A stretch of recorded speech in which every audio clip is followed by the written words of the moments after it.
A goal I have in 2024 is to play more games that release in 2024. Based off the last 2 months, this is already shaping up to be another fantastic year for video games, and that arguably started with Prince of Persia: The Lost Crown. It was one of the first major releases I had on my radar. With this being my first Prince of Persia game, and still being a novice to the Metroidvania genre, I was compelled to try something new. After spending the last few weeks getting the platinum for Prince of Persia, I can say this has set the tone for what's to come this year. It's also a worthy entry that will hold fans over while they wait to see what will come from the Sands of Time remake. The platinum journey for Prince of Persia: The Lost Crown was pretty straightforward. In fact, this is one of the better trophy lists I've seen from a game in recent memory. Aside from story trophies, the rest simply implored me to explore the world and utilize all of my abilities. The trophy list is short, but it took me around 24 hours to complete. It consists of 11 bronze trophies, 14 silver, 5 gold, and the platinum, making for a total of 31 trophies. There's an exciting journey ahead of us, so let's start with the story of Prince of Persia: The Lost Crown. Our story begins during the battle against the Kushan and Persian empires. On the brink of defeat, the 7 immortals charge into battle. We're briefly introduced to our companions and take control of our protagonist, Sargon. Making my way through the battle and defeating the Kushan general, the Persian Empire lives to see another day. Queen Timurius rewards Sargon and the other immortals for their efforts, but the victory is short-lived. Sargon's mentor, Anahita, abducts Prince Hassan, setting up the narrative for the Lost Crown. The immortals follow her to Mount Koth, where they suspect she seeks the power of Simurgh, giving her what she needs to overthrow the queen. There's a strange presence in the citadel, one that affects time.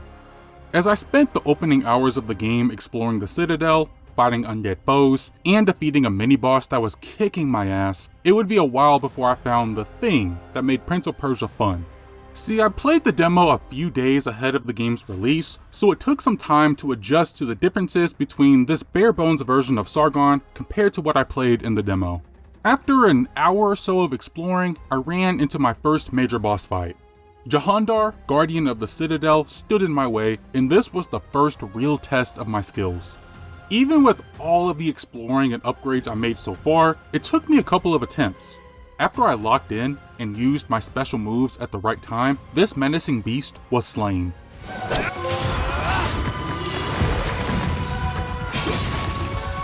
The wonderful thing about boss fights, aside from their unexpected challenge, is the abilities you gather.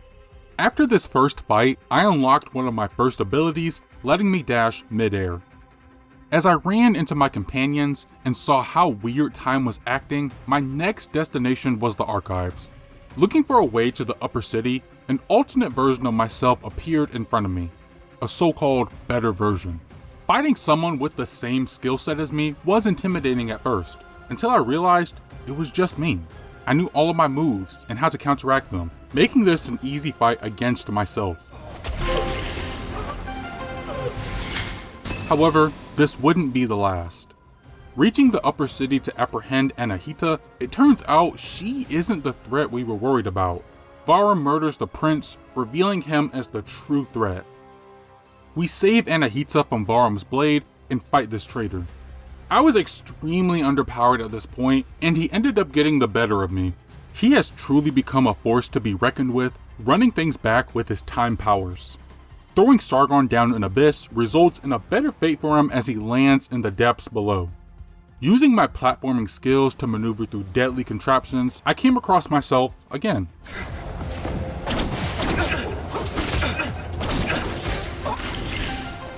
The result of this fight is an ability to create a shadow of myself.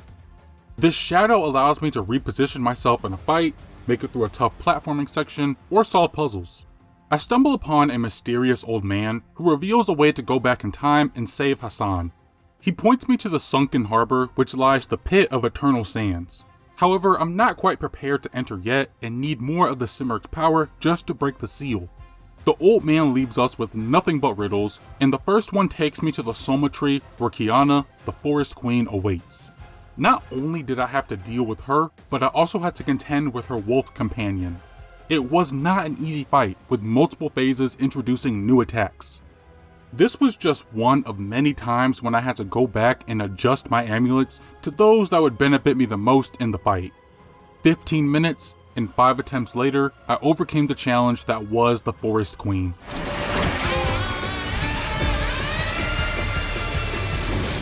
Chamrosh, now free from Kiana's spell, gives us the Dimensional Claw. This traps items, projectiles, and enemies in another dimension and can be thrown at whatever you want. Circling back to the archives, I had to get through a mind-boggling puzzle to get my next ability. This required relying on 2 versions of myself to activate switches at the right time to reach the next area. It was tricky nailing the timing down, but after a few minutes, I made it past this challenging room, giving me the ability to enter a parallel dimension. This made certain elements of the environment appear and disappear, which was essential for some areas moving forward. I had everything I needed to break the seal and enter the Pit of Eternal Sands. This place was a nightmare to get through. Crystals are all over the walls, and platforms can crush you if you're not paying attention. It was a pain, but the boss fight at the end was an even bigger challenge. After 20 minutes and 7 attempts, Azdaha was defeated.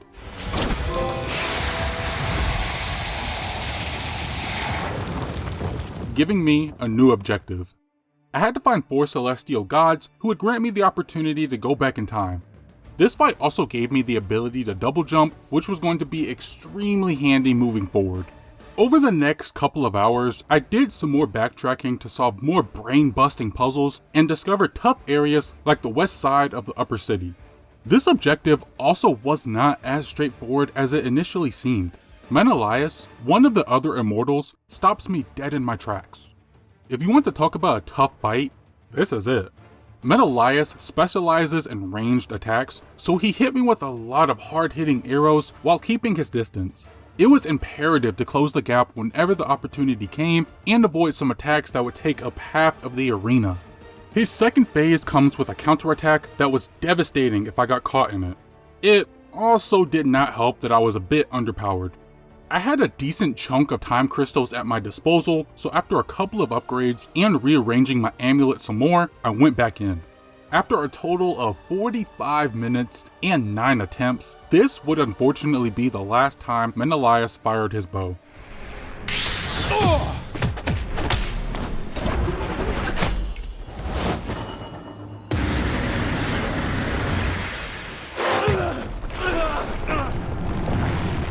But he would not be the last immortal I would face. With a new ability to teleport with my chakram, I made my way to the Raging Sea, which is arguably one of the best video game set pieces I've witnessed in a long time.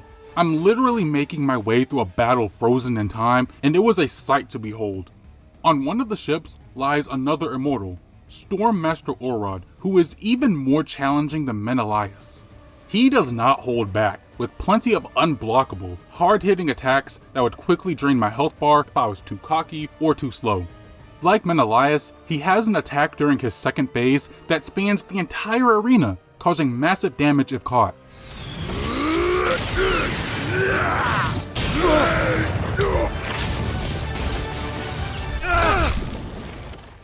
It was tough, requiring a lot of patience and memorization from me. With 11 attempts, one of which resulted in a pretty bad glitch, Stormmaster Orod was another slain immortal.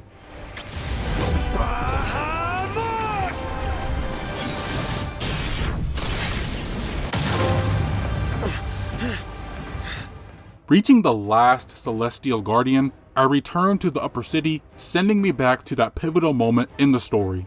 This sequence and the fight that followed were incredible.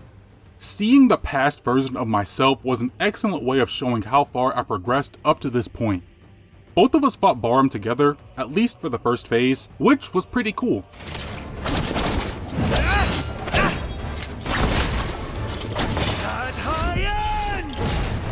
Compared to the last 2 boss fights, this one wasn't terribly difficult. It was still tough, but now that I had a few tricks up my sleeve, I actually stood a chance. After only 4 attempts, the truth is unveiled as Varm's father was killed decades ago at the hands of the Queen. Barham was meant to be the true prince, but has become far too powerful to rule and must be stopped. Unlocking the fabric of time, this lets me reach hard-to-reach places which would be necessary to get through the Tower of Silence. This snowy biome lies a key to Darius's palace where the heart of Simurgh is. I find Barham talking to his late father, but he escapes, leaving another obstacle in our path. In a very unexpected twist, we actually fight King Darius. After some tough bosses, this was exactly what I needed.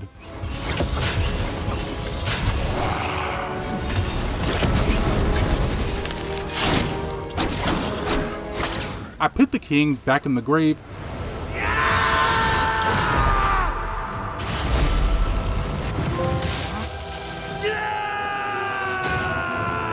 and pay my respects when he gives me the key.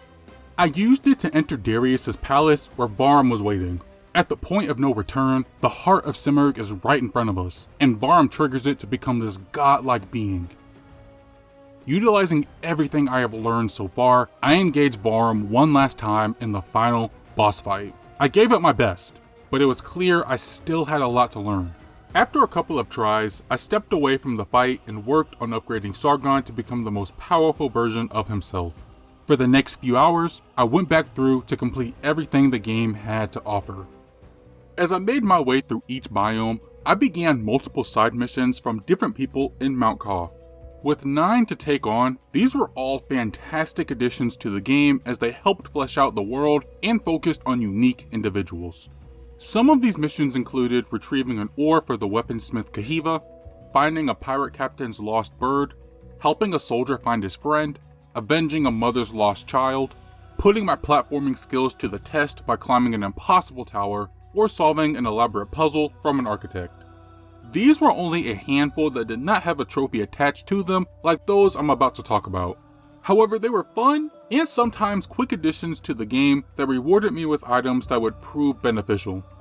The remaining 3 side missions spanned the entirety of the game and were some of the final ones I completed. One of the first side missions I started was Prophecy of Mount Koth.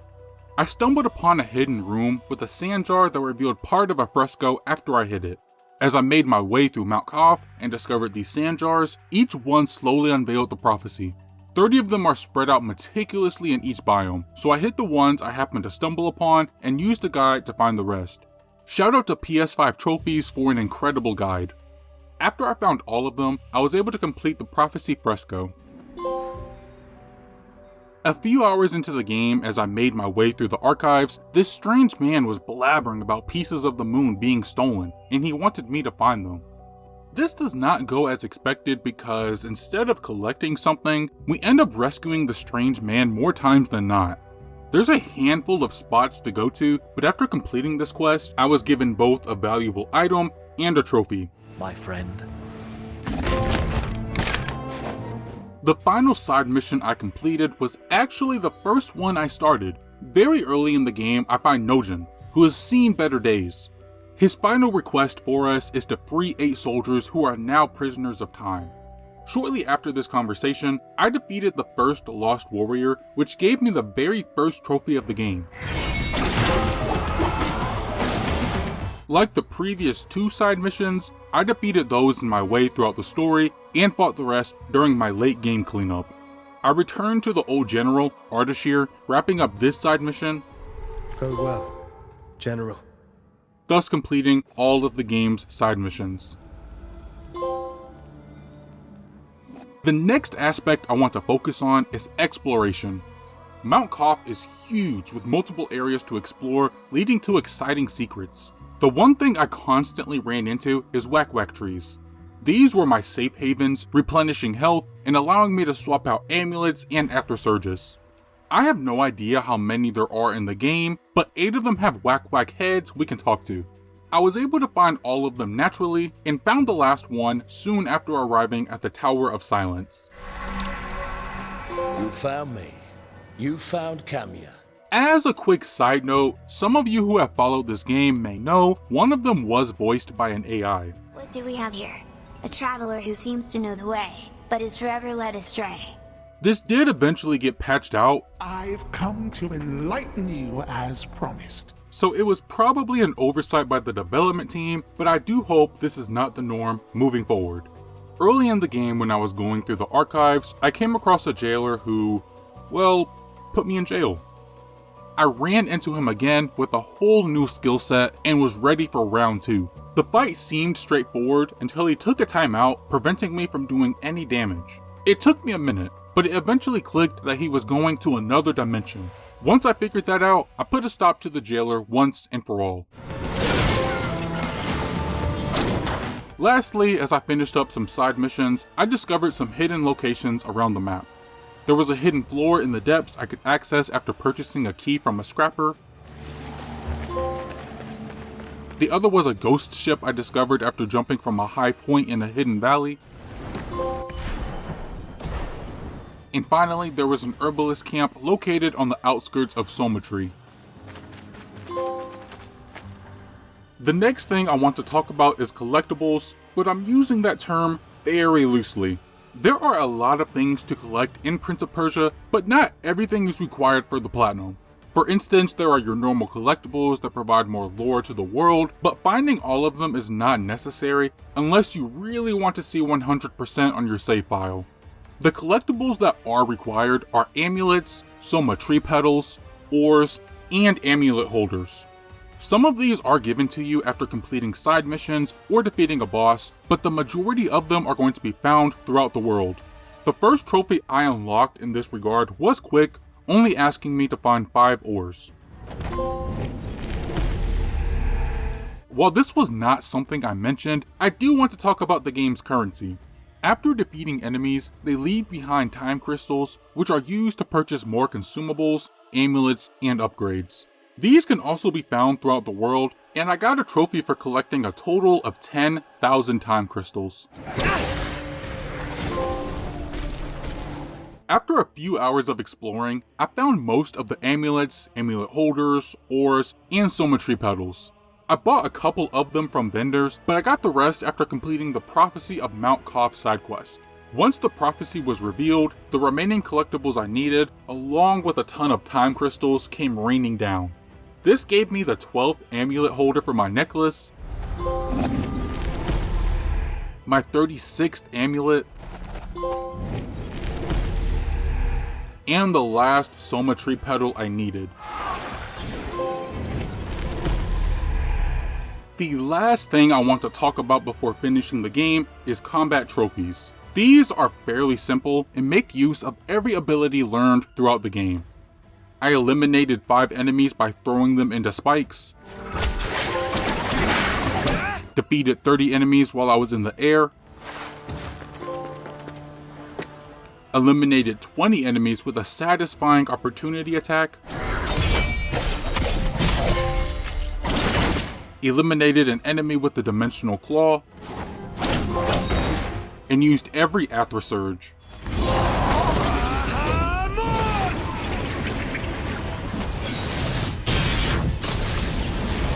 Now for the final fight. With all of the time crystals and ores I've collected so far, I fully upgraded my sword and bow, along with some amulets that would benefit me the most during the fight. Heading back to Darius's palace, I fought Bahram one last time. Something I failed to mention earlier is just how long this fight is. With all of the boss fights in the game, there's usually 1 or 2 phases to the fight, but they all have the same health bar. With the final boss, you don't just fight him once, twice, 3 times even. There are 4 phases to this fight, and they each come with a new health bar.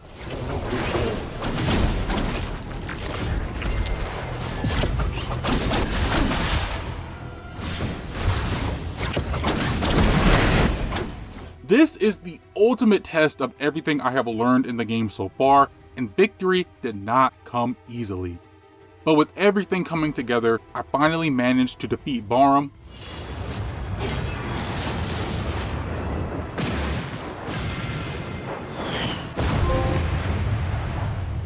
ending my journey with Prince of Persia: The Lost Crown.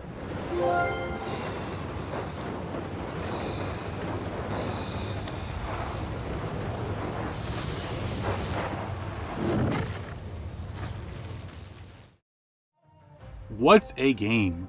I went into Prince of Persia: The Lost Crown with somewhat low expectations, but they were completely surpassed over the many hours I spent. There's an interesting story here that messes with time, creating impactful moments during its narrative. Each character, even the smaller ones, are fully realized, and it was a delight getting to interact with every single one of them. The things that make 2D Metroidvania games great are here, and as a novice to the genre, that sense of progression as I reached new areas and tackled new boss fights scratched an itch I did not even know I had. Every biome I visited was full of interesting landmarks and tough but fair obstacles that reward exploration. Something I really want to praise is the combat. I have always had this preconceived notion that combat cannot work in a 2D environment. Maybe I'm basing that off my experience with Batman Arkham Origins Blackgate, but the combat in The Lost Crown is some of the best I've experienced in recent times. There's satisfaction in defeating a tough boss or landing the perfect opportunity attack. Speaking of bosses, I would seriously love some kind of boss rush mode. While these guys are tough, they gave me that same rush as a Devil May Cry or even a Souls game. I'm kind of getting off track, but all of this is to say that I really enjoyed my time with Prince of Persia. It is a wonderful video game that I would recommend to absolutely anybody. That wraps up the video. Thank you for watching, and I hope you enjoyed. What did you think of Prince of Persia: The Lost Crown?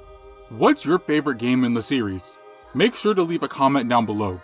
Please be sure to like and subscribe to the channel if you have not already. See you guys next time.